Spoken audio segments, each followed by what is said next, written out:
They told her to kiss him. Under the rooftop lights of Kingsley Tower, with Lagos Island glittering like a necklace below, the crowd began to chant. Cameras flashed. Live streams climbed into the hundreds of thousands. Zuri Kingsley, the billionaire heiress who couldn't be near men without breaking out in hives and gasping for breath, stood inches from the man she had paid to pretend to be her fiancé. Just a little kiss, someone yelled. Prove it's real. Zuri's throat tightened. The jasmine in a guest's cologne drifted past, and her chest started to flutter the way it always did.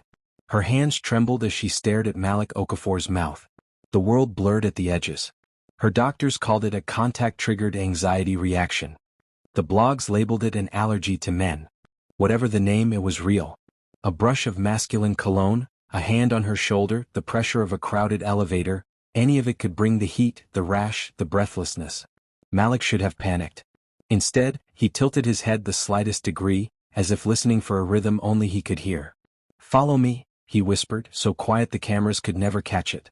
His palm never touched her skin. He slid his hand up, hovering a breath width from her cheek, then lifted 2 fingers and traced an invisible circle near her temple. No contact, only intention. He stepped back and performed a Yoruba blessing gesture, palm to chest, eyes lowered with respect. A few elders in the crowd gasped in recognition. The chant softened. "Tonight," Malik said, projecting warmth into the microphone without shouting, "we honor our families first."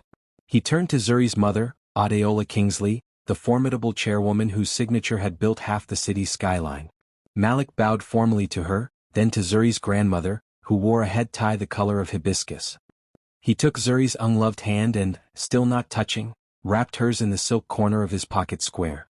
The barrier was thin as a whisper, but to Zuri it felt like a bridge. His fingers were steady and respectful. The rash did not rise. The burning did not start. "Breathe in," he murmured so only she could hear. "Count 4. Hold. Out. Count 4. Zuri did. For the first time in public, in front of men wearing cologne and suits, her lungs obeyed. He pivoted her toward the skyline, away from the mass of cameras, and lifted her hand, still swaddled in silk, to his lips without letting flesh meet flesh. The crowd erupted as if they had witnessed a kiss. Fireworks burst over the lagoon. Strings swelled from the rooftop band. The internet, for the moment, believed. But the real shock was private. For 3 whole minutes, Zuri hadn't felt the burn crawling up her neck. It wasn't magic. It was Malik. And he was supposed to be impossible. Yesterday morning he was just a night shift security guard with a fading name tag and worn boots, standing outside a smart glass lobby in Victoria Island. He had never been to university. He had worked traffic flow at festivals in Atlanta and wrangled queue lines at busy airports, but the economy had spat him out so many times that steady felt like folklore. 12 hours earlier, Zuri had stepped out of her armored SUV and seen him studying the building the way a chess player studies a board. The other guards were scrolling their phones. Malik was timing the revolving doors, watching where crowds thinned and thickened, how a child clung to a mother, how a delivery man chose the shadowed wall instead of the polished corridor. He wasn't looking for trouble. He was reading people. "Walk with me," she had said, even though the air was thick with the scent of someone's aftershave, and her throat was prickling. "Warning, warning." He kept his distance just outside the radius that always set her off. "You notice patterns," she said. "I try to keep people safe." "You're going to keep me safe from men," she said, and watched his face for the flinch. Most men flinched. They joked. They asked intrusive questions. They pretended to understand. Malik didn't flinch. "Tell me what that means," he said. "It means," Zuri replied, "I need a fiancé by tomorrow night." He blinked once, not because the request was ridiculous, but because he was calculating. "Why me?" "Because you didn't look at me," she said, startling herself with the truth. "You looked at the people who could bump into me." A boardroom war had been gathering for months. Adeola wanted to merge Kingsley Global with a U.S. logistics giant, a deal that depended on Zuri appearing stable enough to assume her father's philanthropic projects and the corporate stewardship that came with his name. Zuri's condition, tabloidized, mocked, misunderstood, gave the old lions on the board ammunition to stall the merger and snatch power while the public narrative turned ugly. The family's solution was harsh and simple. Show the world Zuri could stand close to a man, trust him, let him into her space. Show a fiancé. Show a future. Zuri had said yes to the plan with her voice and no with her body. She had tried carefully orchestrated teas with soft-spoken artists. She had tried rehearsed photo ops with kind-eyed diplomat sons. Every attempt ended in hives, swollen lips, dizziness. Until she saw Malik in the way he treated space like an instrument. She made him an offer that sounded like a fairy tale if you ignored the fear under it. $1 million contract, 8 weeks of performance, no kissing, no skin contact, scripted events. He would be trained in etiquette, wardrobe, press handling. He would be the story she needed, the quiet, steady pillar from a humble background who won her heart. You don't owe anyone the details of your body, Malik had said, and the words hit her harder than the money she'd just promised him. You owe yourself peace. That was a few breaths, a signature, and a thumbprint ago. Now, on the rooftop, the performance was everything. His tuxedo fit like he was born in it. The pockets of his jacket hid antihistamine and inhaler, and the silk squares he used as fabric bridges. He had insisted on learning the names of Zuri's aunties so he could greet them properly. He'd asked about her favorite gospel songs for a playlist on the drive. He learned when to step slightly forward to make space and when to hook an arm, cloth-wrapped, where a camera angle could lie on their behalf. Ladies and gentlemen, Adila's voice rolled steady through the microphone. Tonight we welcome not just an engagement but a joining of values. Hard work, kindness, legacy. Zuri felt Malik's presence like a cool hand near her shoulder, never touching, always there. The sky spit a light rain. Lagos smelled like the ocean and street suya and sparkler smoke. A reporter shoved forward, elbowing her camera operator too hard. The woman tripped. Malik moved first, blocking the fall without touching either of them. Zuri's breath remained even. He had rehearsed crashes with her, how to turn, where to find clean air, how to focus on the sound of a single string in the song. Zuri, another reporter shouted. Isn't this sudden? Weren't you in Atlanta last week seeking treatment? Zuri lifted her chin. I learned to trust myself, she said, and felt the sentence land. The crowd murmured, soft and surprised, because the answer was neither defensive nor a lie. Prove it's real, someone shouted again, more insistent now. The rooftop band fell quiet as if waiting to see what the story would choose as its headline. Malik looked at Zuri and did something unscripted. He turned his microphone off, set it on the table, and stepped back from her 2 paces, opening his hands to show he had nothing to hide. Choose, he said softly. You set the terms. I follow. The world tilted. Heat pricked Zuri's neck, but not the old kind. She noticed the hush moving through the crowd like the tide pulling back before a wave. She noticed the way the night air touched her, cool and honest. She took a step toward Malik. Another. The side of his mouth quirked, not a grin, not a smirk, just the barest sign of pride in her. She reached up and, through the folded silk, laid her palm where his heartbeat would be. No fire. No rasp. No sting. Her body was a cathedral ringing one clear note. Safe. The rooftop exploded with sound. Someone popped a bottle of champagne. A drone camera swooped, hungry for the shot. Zuri met Malik's eyes, close enough now to see the tiny scar near his brow, and understood that the performance was saving more than a deal. It was saving a piece of her life she had stopped believing she'd ever get back. That was when the wrong sound cut through the music. Police sirens close. A blogger with a ring light sprinted toward the stage, tablet held up with trembling hands. On the screen, an old video played on loop, a grainy clip from a year ago in Atlanta. The caption screamed, "Fake fiancé exposed, security guard caught in cover-up." The clip showed a younger Malik in a security uniform standing between a celebrity and an angry crowd. Someone shoved him. He did not retaliate. A second later, the feed glitched and then it showed a different angle. Malik dragging a man into a service corridor. Another cut, an envelope passed from an unseen hand to Malik. The internet's favorite manipulation. Fragments rearranged, turned caution into crime. Arrest him! A board member barked from behind the podium, too fast, too ready. This is fraud. He's conning the family. Adila's face didn't move, but Zuri saw the slightest tremor in the diamond pinned at her shoulder. Bodyguards began to close in. Malik didn't run. He lifted his hands open again and looked at Zuri, not her mother, not the board, not the cameras. Just Zuri. His voice was low, meant only for her. Do you trust me? Her throat went tight for an entirely new reason. She felt the eyes from Lagos to Atlanta to every pocket of the diaspora watching, waiting to decide if the Kingsleys were a fortress or a family. Step away, Miss Kingsley, a uniformed officer commanded, pushing through the throng. Zuri's body moved before her mind did. She shifted to stand between Malik and the officer, silk still wrapped around their linked hands. Miss, don't make this harder, the officer warned. Malik shook his head once, almost imperceptibly. Don't. But Zuri had spent a lifetime letting strangers decide her story. Her voice, when it came, was even. "No one touches him," she said. The rooftop held its breath. The officer narrowed his eyes. The board member pointed. The blogger's ring light glowed. And then, from the far stairwell, another figure stepped into the fireworks glow, an older man in a navy suit, carrying a leather briefcase thick with documents. He looked straight at Zuri, then at Malik, and raised his voice above the sirens and the whispers. "I have evidence," he said, "that will change everything." The band's last chord hung in the air, vibrating. "Miss Kingsley," the officer said, reaching forward. The older man flipped open the briefcase. Zuri's grandmother gripped her cane. Malik's heartbeat thudded steady under the silk. The first page slid into the light, names, signatures, a familiar corporate seal. And the rooftop doors blew open behind them as two more uniforms surged through. Hours before the sirens and the fireworks, the city had been wrapped in morning haze and promise. Zuri woke before dawn, as she often did, because the quiet hours were the only ones that didn't feel like a negotiation. She walked the penthouse corridor barefoot, the marble cool under her feet, counting her steps the way her therapist in Atlanta taught her. In the kitchen, her grandmother, Mama Tola, was already awake, humming an old hymn and slicing mangoes with a care that made even fruit feel respected. "Eat," Mama Tola said. "You fight better when your belly knows you love it." Zuri smiled and obeyed. She tried to eat clean to keep her body calm. No colognes in the house. No male staff on her floor. Even the driver used unscented soap. All the rules made her life small.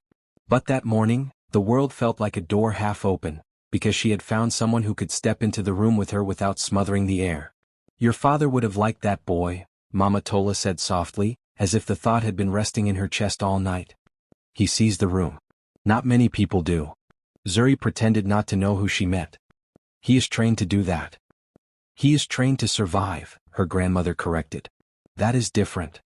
The meeting where she had first tested Malik's eyes had happened a week earlier in a quiet, empty ballroom where staff were rolling out new carpets. Zuri had stood at one end with a list of exposure drills in her pocket, hands shaking so badly she had to press her thumbs into her fingers to stop them. Malik had stepped inside and paused at the threshold like a man entering a sacred place. "No colognes," he said to the two trainers behind him. "No sudden movements. If anyone sneezes, say it first." He walked with a respectful distance and, a surprise she felt like a secret, the patience of someone who didn't need to prove himself. The drills were strange but necessary. Walk past her with a jacket on your arm, speak from behind, ask for the time, pretend to trip near her and see what her body did. With everyone else the drills were knives. With Malik they were fabric being stitched into something wearable. "Why the silk squares?" she had asked during a break. He shrugged. "My mother used to say, there are many ways to hold hands. I experimented. Cotton felt rough. Linen was noisy. Silk is a whisper." He said this not like a man trying to be charming, but like a man who had stood in a market comparing cloths until his fingers decided for him. She asked later about Atlanta.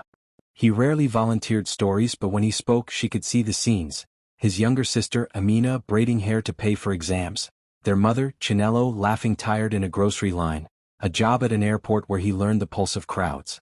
It was easier to guard doors than to open them, he said, but sometimes he got lucky and did both. "What happened in that old video?" Zuri asked, cautious, thinking of the rumor mills that had already turned anything near her into a headline. He held her gaze. A singer was being crushed by her own fans. "I pulled a man into a service corridor because he had a knife in his sleeve. The envelope was body cam footage the police asked me to carry because they knew the crowd would tear it. The internet cut the clips and told a different story." Zuri's stomach tightened. "Why didn't you sue?" "Money," he said. "And the singer's manager asked me to disappear so the scandal would shrink. I did. Amina needed school fees." He didn't add what most men would have added. "I'm a hero." He didn't layer his voice with righteous anger or play the martyr. He offered the truth like a steady plate. "Take it or leave it." She took it. They practiced long into the evenings. He learned her tells, the small twitch in her left eyelid when an unfamiliar scent entered, the way she rotated her wedding finger when she felt cornered, the habit of turning her chin slightly away from surprise. He discovered matrices of safety, angles and distances that kept cameras happy and her nervous system calmer.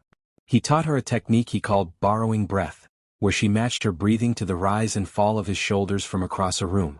She taught him which aunties meant well and which ones turned affection into pressure. The contract became a living thing between them. He refused the first draft's gag clause. If someone hurts you, he said, I won't agree to stay quiet. She looked at him, then really looked, and crossed out the clause with a black pen in her mother's office, knowing it was a small rebellion and a necessary one. Adeola accepted the boy with the same face she used on bankers. We are not hiring charm, she told him. We are hiring discipline. Malik nodded. Yes, ma'am. Charm is unreliable. On the afternoon of the gala, a tailor from Surulere adjusted Malik's tuxedo while he stood still and thoughtful. A media consultant walked him through the story beats viewers wanted. Humble beginnings, discovery, first meeting, proof of love. He absorbed the information but didn't wear it the way some men wore borrowed brands. The pocket square, now a dozen washed and ironed, sat like instruments in a case. Do you ever get angry? Zuri asked, watching him knot his bow tie in a mirror. Anger is a hot kitchen, he said. I step in when I need to cook. Then I step out. It should have sounded like a line. It did not. Meanwhile, power moved like weather in the boardroom down the hall. Chief Colabello, the oldest member of the board and master of slow words, argued that the merger would drown Kingsley Global's identity. A younger director, Lonnie Green, whispered that the U.S. partner would clean up lost departments and expose secrets no one wanted public. Adeola held the center, controlled her breathing, measured allies and enemies like weights on a scale. The compromise she reached: show stability now, finalize terms later, and keep the internet on their side. At 5 o'clock, the media team staged a rehearsal on the empty rooftop. Zuri walked through the timetable while distant thunder grumbled towards the lagoon. The script was tight. Grand entrance, a brief statement from Adeola, a dance, a surprise appearance by a charity the Kingsleys funded, then a toast. If anyone shouted for a kiss, Malik would propose a traditional moment of blessing instead. It was elegant. It was safe. By 7, guests began streaming in. Influencers in Gelly and sequins, bankers in navy suits, old family friends who still called Zuri small madam. Malik kept his distance, shaping space without drawing attention. For the first time since she was 17, Zuri felt more like a person than a headline. Then the plan met the world. The first change was small. A blogger's drone arrived early, diving too close to the stage lights and getting shooed away by a technician. The second change wore a badge. An unknown private security consultant slipped among the house guards and positioned himself near the mic stand. The third change had teeth. A trendy radio host went off script and instead of soft questions began to shout about the allergy, poking humor at it as if fear was content. Malik adapted. He created quiet inside the noise the way a good drummer carves rhythm from chaos.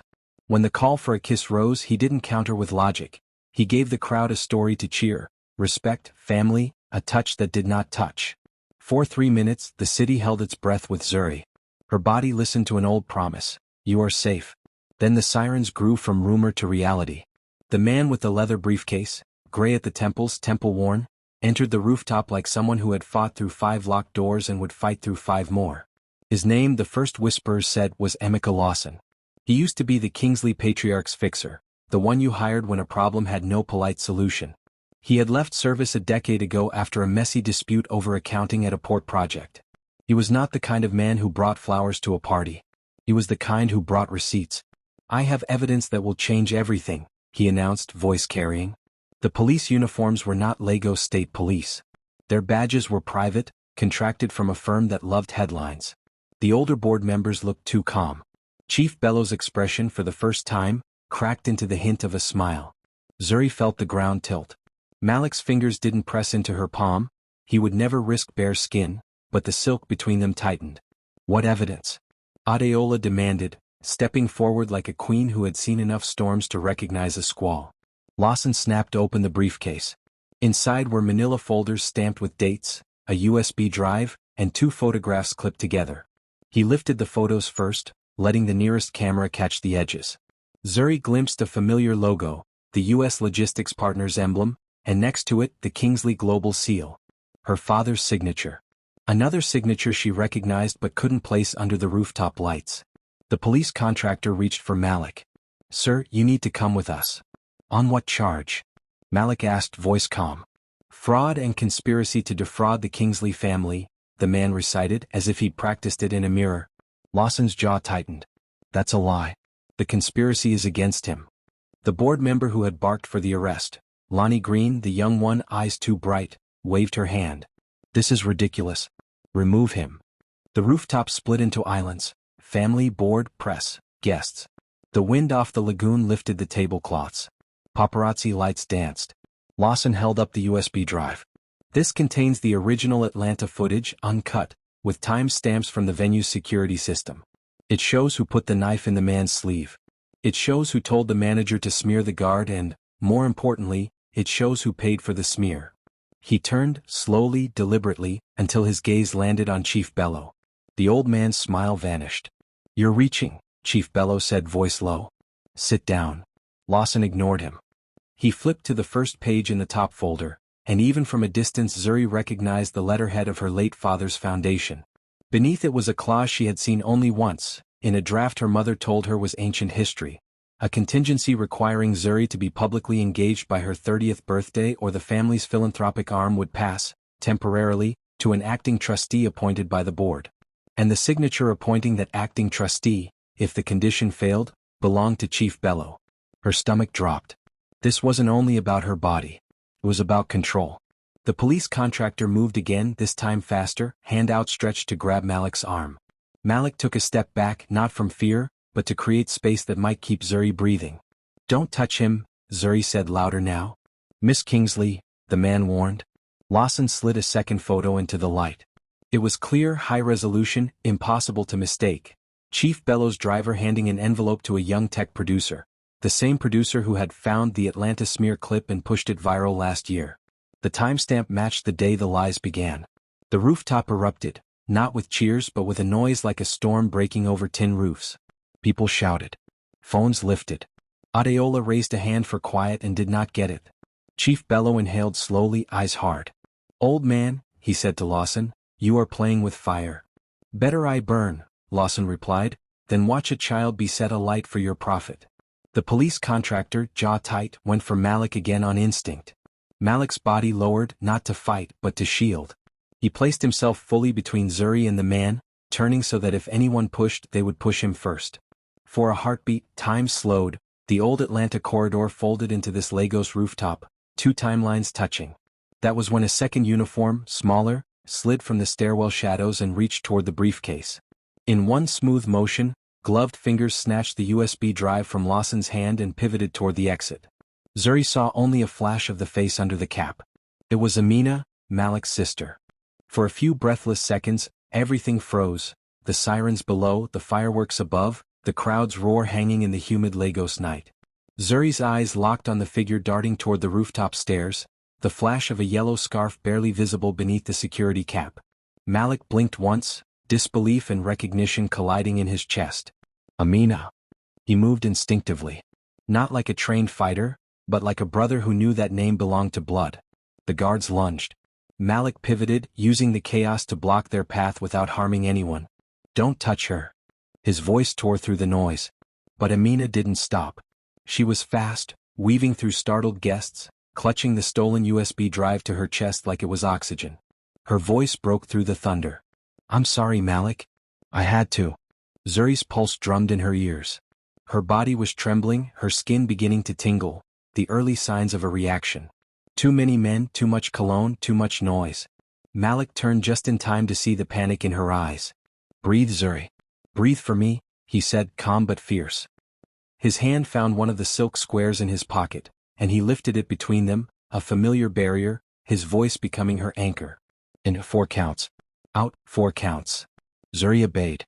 The tremors softened. The blur in her vision began to clear. The noise around them dimmed, just enough for her to focus on Malik's face, the steady calm that had once been a stranger's and was now something dangerously familiar. The guards were closing in on Amina. Malik's jaw tightened. "Let me handle this." He stepped forward, but Adila's sharp voice cut across the rooftop. "No one moves." The command carried weight, the kind that stopped even bodyguards mid-step. Adeola Kingsley wasn't just a billionaire. She was a woman who had built empires from silence and power. Her gold head tie gleamed beneath the rooftop lights. "Whoever that girl is," she said coldly, "she has something that belongs to us. Bring her here, gently." Zuri swallowed. "Mama, please."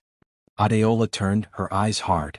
"You brought this man into our home, into our name, into our business. Now it seems his family is trying to destroy us.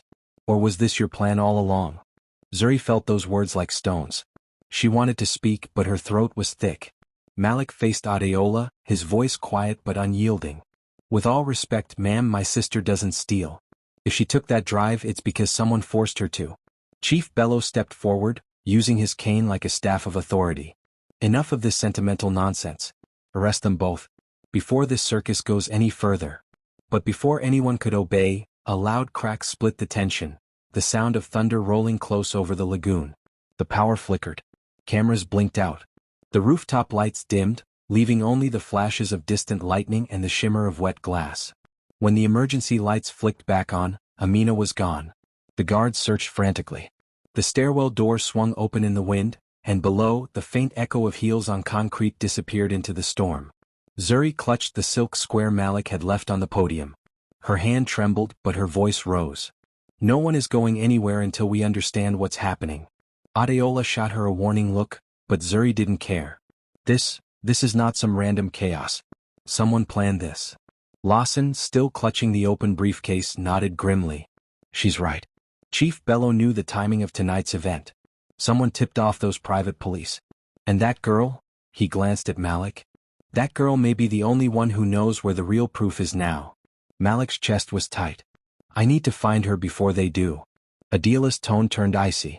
You're not going anywhere, Mr. Okafor. You've done enough damage. Zuri took a step toward her mother. He stays. He's the only person here I trust. The declaration landed like thunder. Everyone turned. Even Malik blinked in surprise. Chief Bello's lips curled. You trust him? The man whose sister just stole your family's evidence. Zuri met his gaze with a steadiness she hadn't known she possessed. I trust the man who saved my life 3 times in one night. Can you say the same, Chief? Murmurs rippled through the crowd. Cameras were already back on, catching every word. Bello's jaw tensed. Adeola exhaled sharply and motioned to the guards. Fine. We'll all go downstairs. No one leaves until I say so. The storm outside battered the tower windows as the inner circle gathered in the conference room. Wet umbrellas lined the hallway. Screens flickered with live feeds. News channels were already spinning headlines. Kingsley Heiress scandal. Fake fiancé or corporate conspiracy? Security guard love story turns into rooftop arrest drama. Inside, Malik sat apart, his shirt damp, the silk pocket square draped over his wrist like a flag of truce. Zuri leaned forward, her elbows on the table, staring at the city lights below. Her heartbeat had finally slowed. She called you by name, she said softly. She looked terrified. Malik nodded once. Amina doesn't scare easily. Someone's holding her by something stronger than fear. Lawson unfolded another file from his briefcase. I think I know what. Bello's people have been moving money through a shell foundation in her name. Malik frowned. In her name? Yes, Lawson said grimly. They've been using her student ID from when she was in the States. They probably threatened to expose her as part of the laundering network unless she did what they said tonight. Zuri's mind raced. So they used her to steal the drive, to make it look like you were part of the fraud. Adeola crossed her arms. That explains nothing. How did this man even get close enough to my daughter in the first place? Because I chose him, Zuri said quietly. Her mother stared at her, eyes softening for the briefest second. Zuri. I chose him because he was the only man who didn't make me afraid, she said. Now I see it wasn't luck. It was purpose. The storm flashed again outside, reflecting across Malik's face. Lawson gathered the remaining documents. That USB drive is the key. It holds not just the Atlanta truth, but the Kingsley Foundation's internal transfers. Bello's preparing to take over the company legally if the board votes tomorrow morning. Zuri stood. Then we have until dawn. Malik rose beside her. And we'll find Amina before they do. Adeola hesitated. For the first time, the steel in her tone cracked just slightly. Zuri, this isn't your fight. It became my fight the moment they decided my body was a contract, she said. Silence filled the room. Even the thunder seemed to wait. By midnight, the building's security systems were under lockdown. Malik led Zuri through a back corridor that smelled of paint and rain, Lawson close behind. He knew the tower better than anyone. He'd worked every floor during the renovations. As they passed the storage rooms, Malik slowed. The faint creak of a door reached his ears, a sound too soft for storm or wind. He motioned for silence. Zuri's breath hitched, but she steadied herself. Then a whisper. Malik. He turned, heart pounding. Amina stood in the shadow, drenched, eyes wide and red. The USB drive dangled from a strap around her wrist. I didn't steal it, she whispered. They told me they'd kill you if I didn't take it first. Who? Malik asked, stepping close but careful not to touch her. She looked over her shoulder. Bellows men. They have someone inside your building. They said. The sound of boots on marble cut her off. Voices echoed down the hall, guards heavy and deliberate. Amina's voice trembled. They're here. Malik took the drive and looked at Zuri. We can't go up. We go down. Down where? Zuri asked. The sub-basement, Lawson said. Old archive vaults. Bellows people won't know the access codes. They started moving, the thunder outside matching the rhythm of their steps. But as they reached the maintenance lift, a voice called out behind them, deep, amused, familiar. Going somewhere, Mr. Okafor? Chief Bellows stood at the end of the corridor, flanked by two men in dark suits and gloved hands. His smile was thin. I must admit, he said, for a security guard, you've caused quite the disruption. Zuri stepped forward before Malik could answer. You used me. You used my fear. But you forget, fear can turn into fire. Bello chuckled softly. You think anyone will believe a story told by a woman allergic to men and her fake lover? Zuri's eyes narrowed. They'll believe proof. Malik raised the USB drive. And we have it. Bello smiled wider. Then you should have guarded it better. From behind them, a shadow moved. One of Bello's men lunged, knocking Lawson aside and seizing Zuri by the arm. She gasped as panic flooded her veins.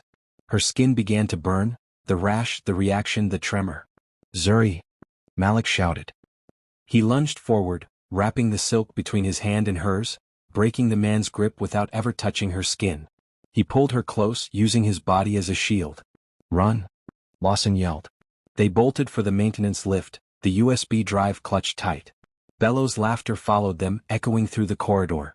As the lift doors closed and the metal box descended into the bowels of Kingsley Tower, Zuri's voice shook. Malik, what happens if we can't get out? He looked at her, calm even in the storm. Then we fight from the bottom until the truth reaches the top. Tell me in the comments below and don't forget, like, subscribe and share this story if you're enjoying it. The maintenance lift groaned as it descended into the bowels of Kingsley Tower, its old metal cables whining with every meter. The emergency lights cast a dull red hue across their faces, painting them in shades of urgency and fear. Zuri pressed her back against the cold wall, fighting the tremors crawling under her skin. Her breathing was uneven, but Malik's steady gaze anchored her. It's all right, he said quietly. Focus on the sound of the lift, not your heartbeat. Zuri nodded, clutching the USB drive so tightly it cut into her palm. He's not going to stop, is he? Malik shook his head. Not until he takes this drive, or silences us. Lawson stood opposite them, one hand clutching his ribs where he'd been hit. The basement archives connect to the old substation under the west wing, he said between breaths. If we reach that level we can get out through the maintenance tunnel. It opens near the car park.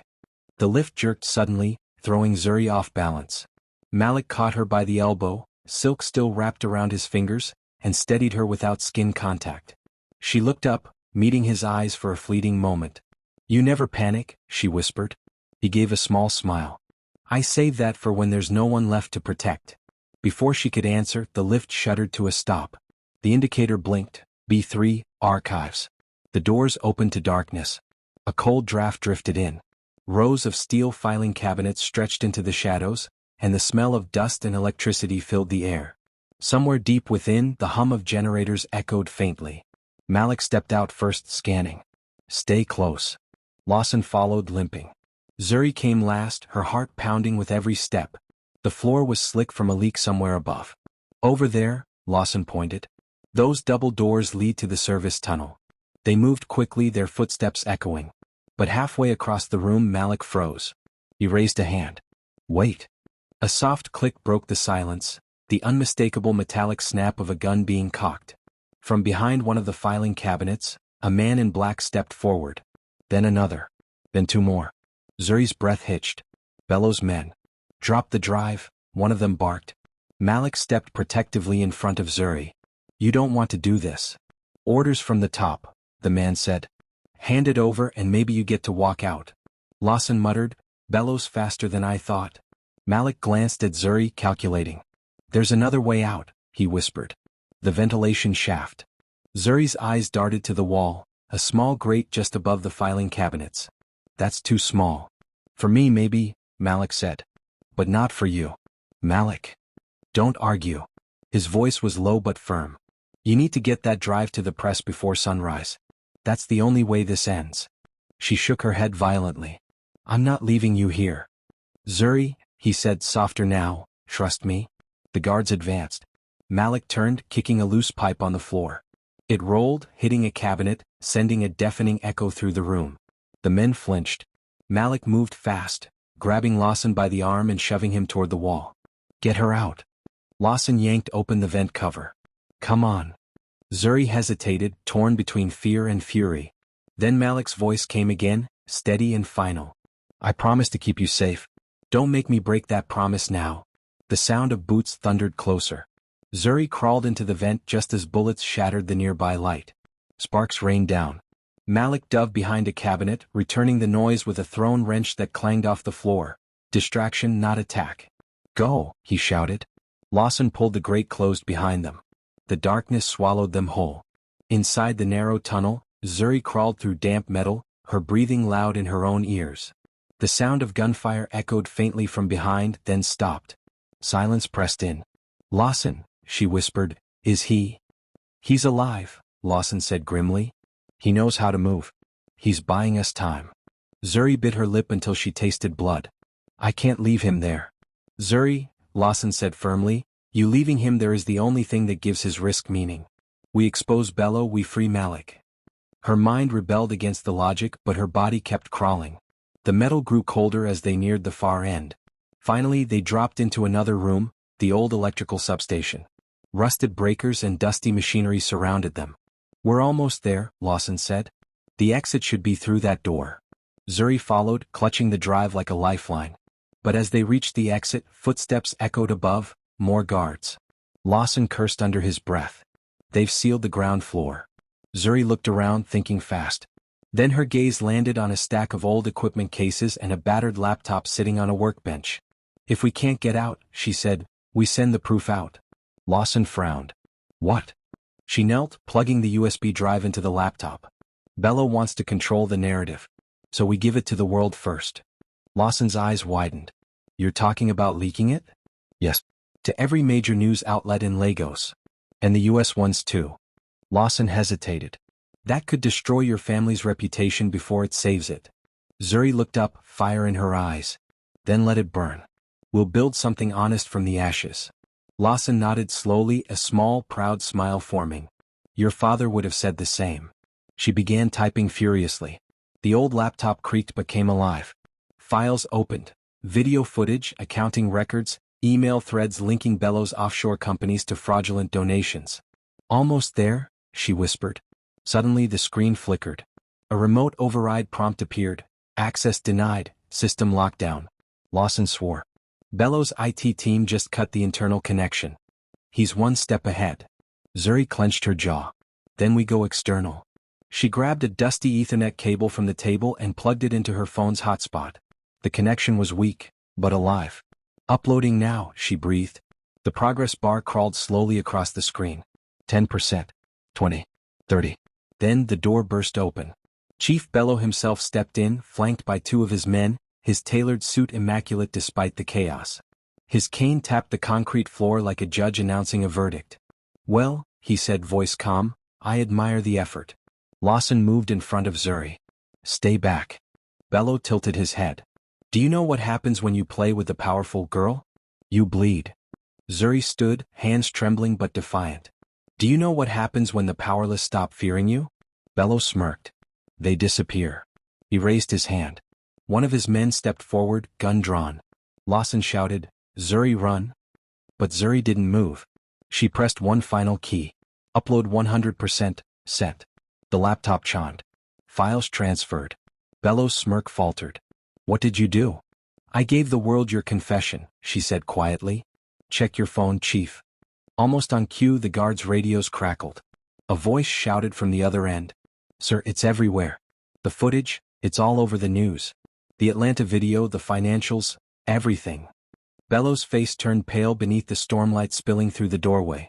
Zuri stepped forward, every ounce of fear melted into resolve. You built your empire on my illness, my silence. But not anymore. He looked at her with cold fury. You think this ends me? Lawson answered, it already has. For a moment time seemed to stop. Then, behind Bello, something shifted in the shadows. A figure emerged from the darkness, drenched, bruised, and alive. Malik.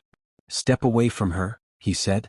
Bello turned just in time to see Malik's fist, not bare, wrapped in silk, collide with his jaw. The cane clattered to the floor. The guards moved, but Malik was faster. One swing, one dodge, the quiet violence of someone fighting not to kill but to protect. Within seconds both men were down. Zuri's body shook, not from fear this time but relief. Malik turned to her, breathing hard. You all right? She nodded, eyes shining. You came back. I told you, he said softly, I don't panic. I finish. Sirens wailed again outside, this time real police. The kind Bello couldn't buy. As they stepped out into the rain-soaked car park, Zuri looked at Malik and whispered, it's over. He smiled faintly. No, Zuri. It's just beginning. Rain pounded the city like drumming hands from the heavens, washing the rooftop chaos into the gutters below. By the time Zuri, Malik, and Lawson reached the outer gate of Kingsley Tower, the world had already changed. Headlines were flashing across every phone in Lagos. Billionaire board exposed. Chief Bello under investigation. Atlanta security guard cleared of fraud allegations. Zuri Kingsley leaks internal evidence to save father's legacy. Police sirens screamed in the distance, this time coming for the guilty. Malik, dripping with rain and exhaustion, handed the USB drive to a uniformed officer. Backup copy, he said. Just in case. The officer nodded, already recognizing the man from the viral rooftop video. Mr. Okafor, you might have just saved the Kingsley Empire. But Malik didn't look triumphant. His eyes darted toward the tower's upper floors, searching. Where's Amina? The question sliced through the brief calm. Zuri stiffened. Lawson looked away. She must have escaped, Zuri said quietly. She's smart. Malik's jaw tightened. She's my sister. I don't leave family to fate. Zuri stepped closer, rain plastering her dress to her skin. Then we find her together. He looked at her, really looked at her, for a long moment. The wind caught the silk still wrapped around his wrist. You don't owe me that. I owe you everything, she said. Lawson interrupted, his voice rough. We'll have to move fast. If Bello's men are still out there, she's their insurance. Malik nodded, determination solidifying in his chest. Then let's make sure no one cashes that insurance. By dawn, the storm had thinned to a drizzle. Lagos smelled of wet dust and diesel. The world was waking up to a scandal, but inside Kingsley Tower, a quiet reckoning had begun. Adeola Kingsley stood in the penthouse office, flanked by board members now pretending innocence. Her eyes were red, not from weakness but from realization. On the giant screen behind her, the leaked footage replayed silently. Bello's voice. His signature. The forged contracts. His threats. His lies.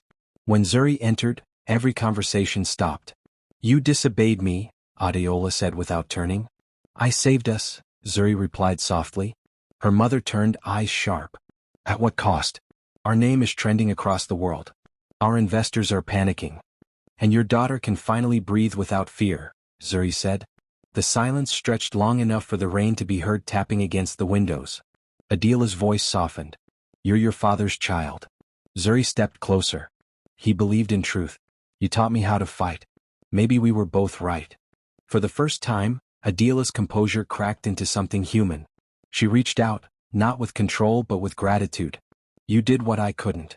Then, behind Zuri, Malik cleared his throat quietly. Adela's gaze fell on him, no longer the bodyguard she dismissed, but the man who had risked everything to keep her daughter alive. You protected her, she said. Malik nodded. It was never about protection, ma'am. It was about trust. Adeola studied him for a long beat before replying, I misjudged you. Most people do, he said simply. A faint smile tugged at the corner of her mouth. Then perhaps it's time we both start seeing clearly. Later that morning, as the first light brushed the lagoon, Malik stood outside the tower's side entrance, hands in his pockets. His clothes were still damp, his body aching from the night's chaos. But his mind was elsewhere, on his sister. A car pulled up. Lawson stepped out, phone pressed to his ear. We found her. Malik's heart jumped. Where? Makoko, Lawson said. Near the waterline. One of Bello's men left her there when the police raid started. She's safe but scared. Malik exhaled a breath he didn't realize he was holding. Zuri appeared beside them, wrapped in a dry shawl, her hair loose and damp from the rain. I want to come, she said. Malik shook his head. It's not safe yet. She met his eyes. Neither was last night. But here we are. He hesitated, then nodded. All right. Stay behind me. They drove through the waking city, past market stalls reopening, street vendors calling, and the faint hum of life returning after the storm. When they reached the Makoko waterfront, a labyrinth of wooden houses on stilts, the air was thick with the smell of salt and smoke. Children played barefoot along the planks, laughing as if the world hadn't almost fallen apart. A woman pointed them toward a small shack at the far end. Inside, Amina sat wrapped in a blanket, her face pale but defiant. When she saw Malik, she broke down. I'm sorry, she whispered. They said they'd kill you if I didn't steal it. Malik crouched beside her, his voice breaking. You did what you had to do to survive. I'd have done the same for you. Zuri knelt next to them, resting a careful hand on the blanket over Amina's arm. You're safe now. They can't touch you anymore. Amina looked at her, then at her brother. They said he'd lose everything because of me. Malik smiled gently. They were wrong. I didn't lose. I found something better. He turned toward Zuri, his eyes holding hers for a moment longer than before. By evening, the Kingsley estate had become a fortress of press vans and flashing cameras. Adeola held a live conference, standing tall beside her daughter.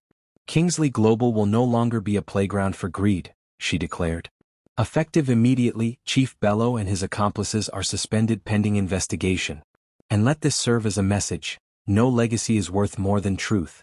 Applause rippled through the crowd. Malik watched from the side, unnoticed, the same silk square folded neatly in his pocket.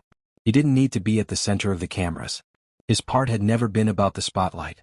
Zuri finished the address and stepped off the stage.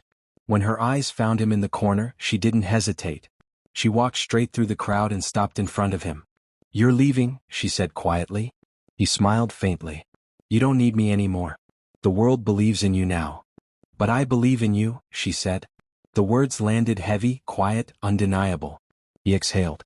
Zuri, you deserve peace, not confusion. She stepped closer, her voice trembling but steady. For the first time I feel safe around someone. And you think that's confusion? Malik swallowed hard, caught between reason and feeling. You're allergic to men, Zuri? Her lips curved into the smallest, bravest smile. Maybe I was just allergic to the wrong ones. The air between them shifted, gentle, charged, dangerous in the most beautiful way. For a long moment neither spoke. Then a soft voice interrupted. Amina stood at the edge of the crowd, smiling weakly. Brother, if you don't kiss her, I will. Laughter rippled around them, breaking the tension. Malik's smile widened. She'll break out in hives. Zuri took a silk square from his pocket and placed it between them, her hands shaking. Then let's test that theory. She leaned in, closing the last inch of space, her lips brushing the fabric separating them. The crowd gasped. The cameras flashed. And nothing happened. No rash. No burning. No breathlessness. Just warmth. Just him. When she stepped back, tears mingled with the rain still clinging to her lashes. You see, she whispered.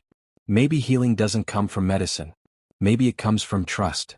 Malik's voice was barely a whisper. Then maybe I've been the one learning from you all along. Behind them, the press erupted into cheers, the story already rewriting itself. Billionaire Heiress cured by love? From guard to guardian angel, the Malik Okafor story. Zuri smiled faintly, then turned to the cameras. Tell them the truth, she said. He didn't save a billionaire. He reminded her she was human. That night, under the quiet hum of the city, Malik and Zuri stood by the lagoon. The sky was still bruised from the storm, but the air was calm. Do you know what comes next? She asked. He looked out over the water. Maybe something real. No contracts. No pretending. Zuri nodded slowly. Then let's start with that. They stood in silence for a long time, the sound of gentle waves between them, the only witness to the start of something neither of them expected. And when Malik finally reached out his hand, she didn't flinch. She took it. Bare skin against bare skin. No reaction. Only peace. Morning broke over Lagos with the kind of light that forgives everything. The storm was gone, leaving behind streets washed clean, puddles reflecting the towers, and a city quietly gossiping about the night before. Inside Kingsley Tower, the lobby had transformed into a scene of organized chaos. Journalists, staff, and lawyers swarmed through glass doors while television screens replayed footage of the heiress and the security guard. One video called it "The Kiss That Shook Lagos." Another labeled it "From Guard to Fiancé, Love Beyond Barriers." Malik stood near the service elevator, his old post, wearing a clean white shirt rolled to the elbows. His uniform tag was gone, replaced by something simpler.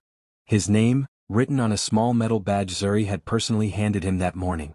She'd said, "No man should be invisible for doing good." He still didn't know what to say to that. As he scanned the crowd, Amina rushed toward him from the revolving doors, wearing jeans and a borrowed blouse. Her hair was still damp from the shower Zuri had insisted she take, and her eyes, though tired, held the spark of someone who had survived the fire. "Brother," she called out, throwing her arms around him. Malik hugged her tightly, his heart finally steady.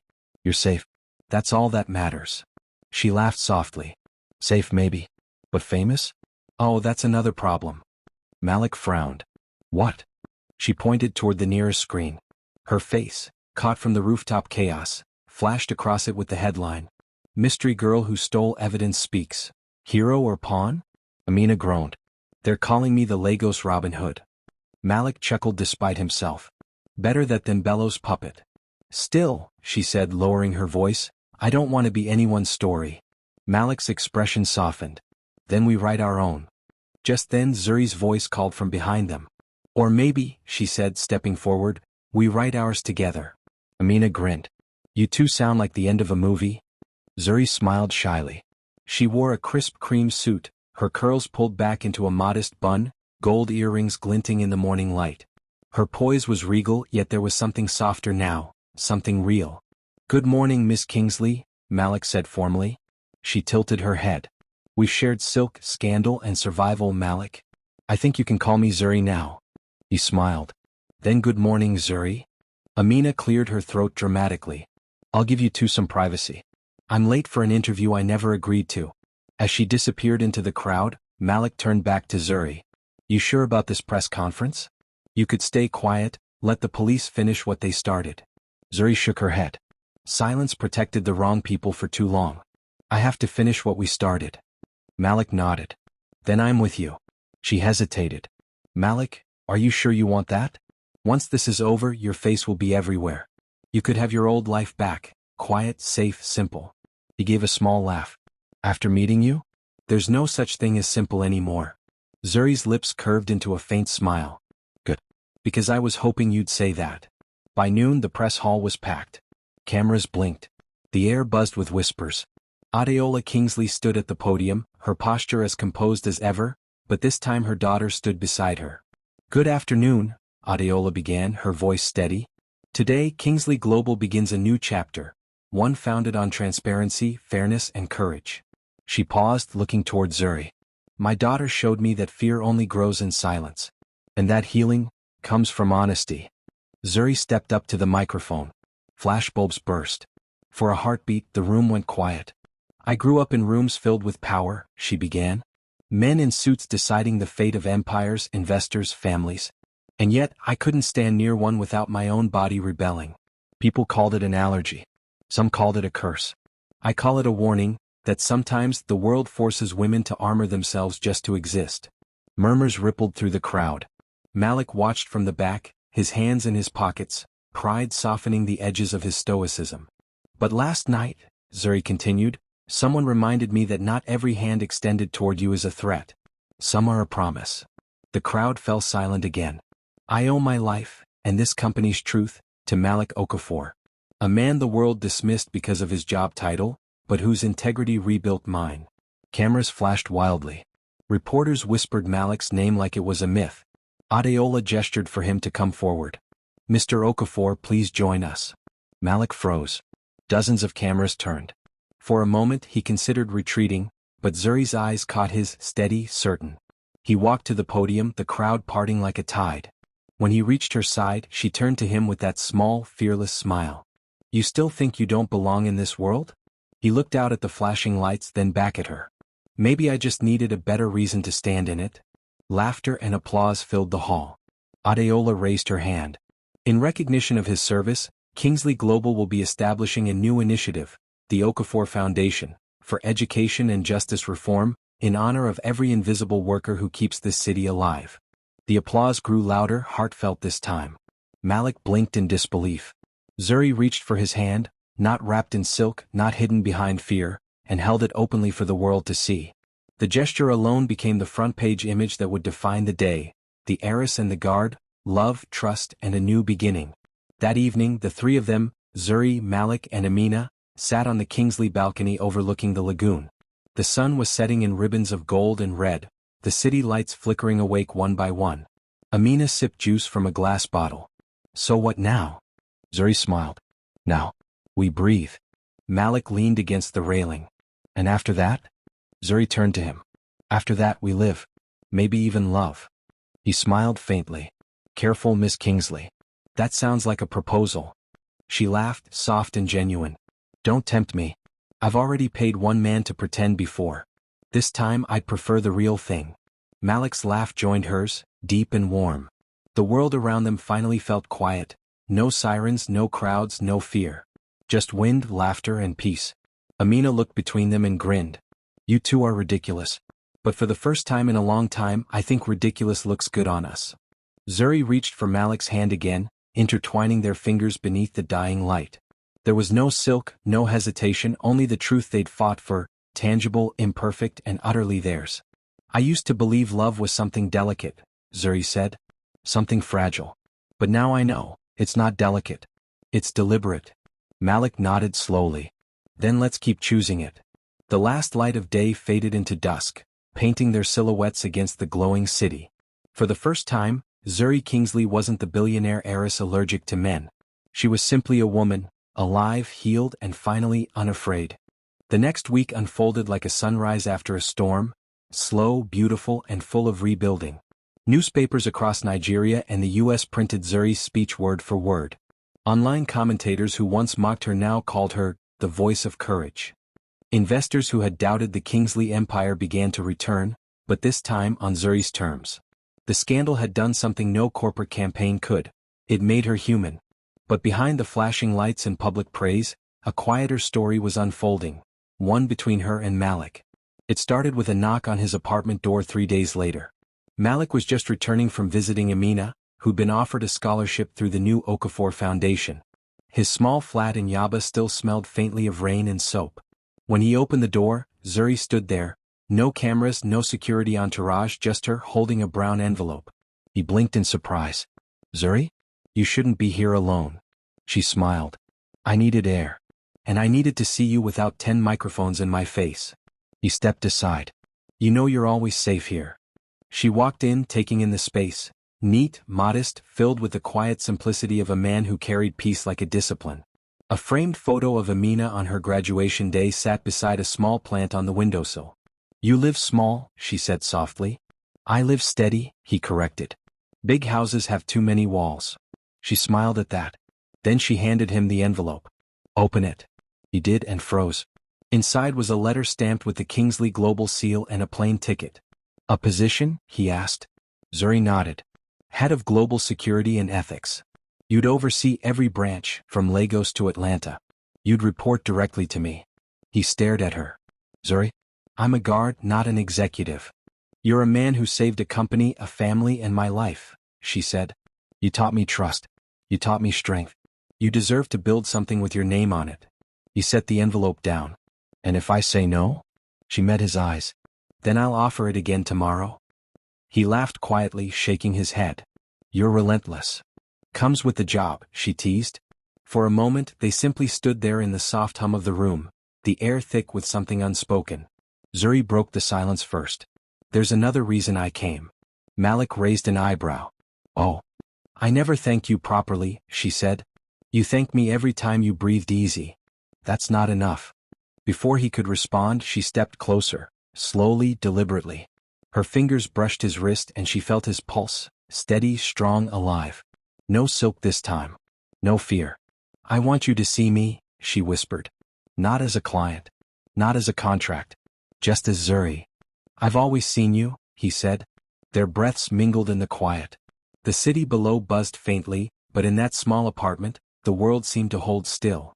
She rose slightly on her toes, her lips just inches from his. This time there was no hesitation. The kiss was soft, tentative, human, real. When it broke, she stayed close, whispering against his chest. Still no reaction. He smiled. Only the kind that matters. She laughed, her body finally relaxed against his. Then maybe it's official, my allergy's cured. Maybe it wasn't an allergy, he said softly. Maybe it was loneliness wearing a doctor's name. 2 days later, Malik walked through the Kingsley Tower lobby, not as a guard but as an executive. His new ID badge gleamed. The same employees who used to walk past him without a glance now greeted him with respect. Amina followed beside him, scrolling through her phone.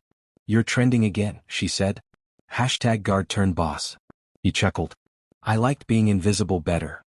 Too late, she teased. The world finally noticed you. As they reached the top floor, the elevator doors opened to reveal Zuri waiting by her office, wearing a soft blue dress and a smile that could stop traffic. Mr. Okafor, she said playfully. Welcome to your first day. He bowed slightly. Miss Kingsley. You run a fine empire. Correction, she said, stepping closer. We run it. Behind her, Adeola appeared, holding a cup of tea. And thank God for that. If I'd known peace came with hiring security, I'd have done it years ago. They all laughed, the tension of the past replaced by something lighter, earned peace. Weeks passed. The city moved on. Chief Bello faced trial, the Kingsley Foundation expanded, and Zuri's story became a symbol of resilience worldwide. But inside their hearts, the real story was quieter, about two people learning to exist in a world that had once told them they couldn't. Every evening Malik and Zuri took a walk along the lagoon bridge. They never talked about titles or money. Instead they talked about music, books, Amina's classes, and how much Lego sunsets looked like forgiveness. Sometimes they didn't talk at all. They didn't need to. One night, as the city lights shimmered over the water, Zuri slipped her hand into his. Do you ever think about how impossible this was? She asked. Malik smiled. Every day. And yet here we are. Here we are, he repeated. The sound of distant laughter carried over the wind, mingling with the rhythm of the lagoon. Zuri leaned her head on his shoulder. For the first time in my life, I'm not afraid of what comes next. Malik looked down at her, his expression gentle. That's because you finally stopped hiding behind fear. She tilted her head up. And you stopped hiding behind duty. Maybe, he said softly, we were meant to save each other. She smiled. Then I guess we both did our jobs perfectly.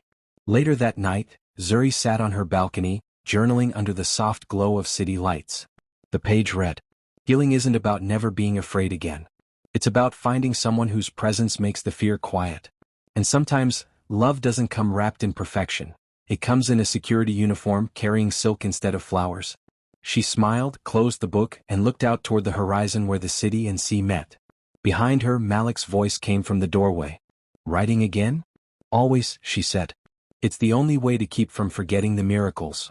He leaned against the doorframe. Then I hope I keep giving you more to write about. She turned, her smile soft and certain. Oh Malik, you already have. 6 months later, the story that once shook Lagos had become legend. The world had moved on, but the hearts that lived it still carried its rhythm. A golden morning stretched over the Kingsley family estate in Banana Island. The lagoon shimmered like a sheet of glass, and laughter drifted from the gardens where workers hung lanterns and polished white chairs. It wasn't a business gala this time. It was something pure. A wedding. The press called it, the love story no one saw coming. Invitations were limited, no media coverage allowed inside, but that didn't stop drones from circling the island sky. Inside the house, Zuri Kingsley stood before a mirror, her reflection glowing in a gown that seemed to breathe. It wasn't the kind of wedding dress made to impress. It was simple, ivory lace over soft fabric, hand-woven by artisans from Abeokuta. Her hair, styled in elegant twists, framed her face with grace and pride.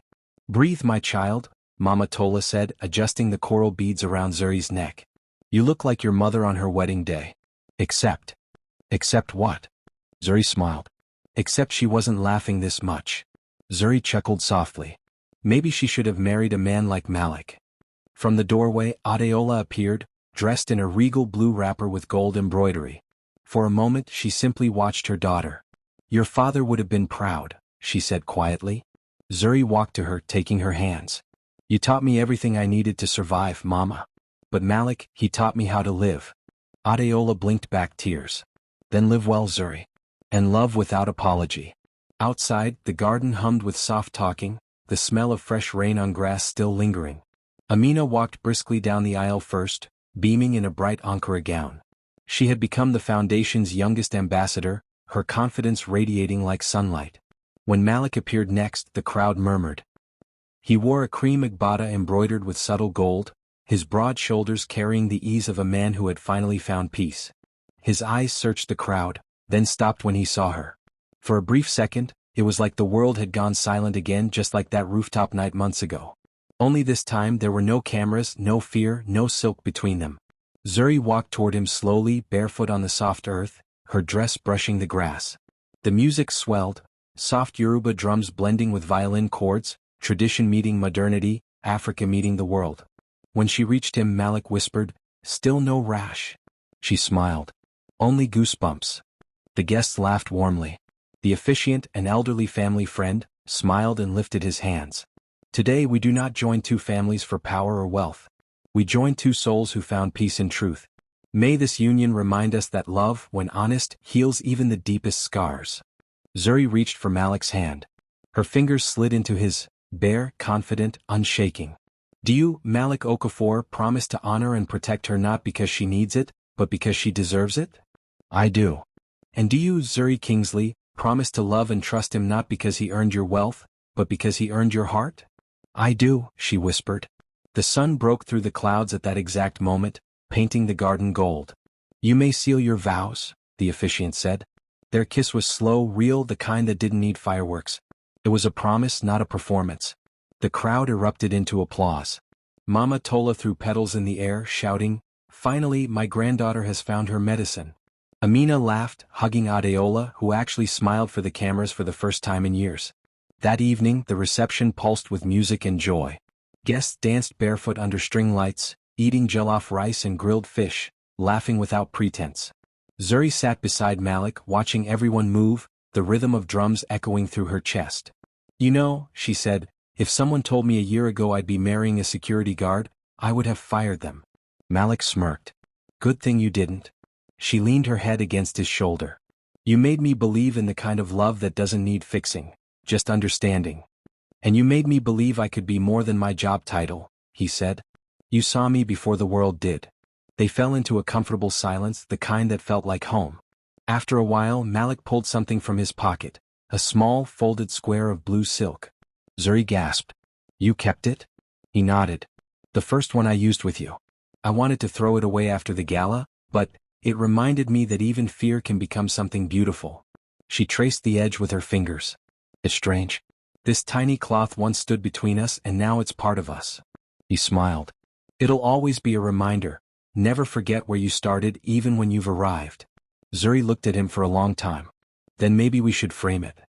Malik laughed. "Frame our fear." "No," she said softly. "Frame our faith." Hours later, as the guests left and the lights dimmed, they stood alone beneath the canopy of stars. Lagos shimmered in the distance, alive and breathing. Zuri turned to him. "Malik, do you ever wonder why it was you? Why, out of all the people in the world, you were the one I could stand beside?" He thought for a moment. "Because God knew you needed someone who wouldn't touch you until you were ready to be held." Her eyes filled with tears, happy, quiet ones. "And now," she whispered. "Now," he said, wrapping an arm around her waist, "you hold me." She did.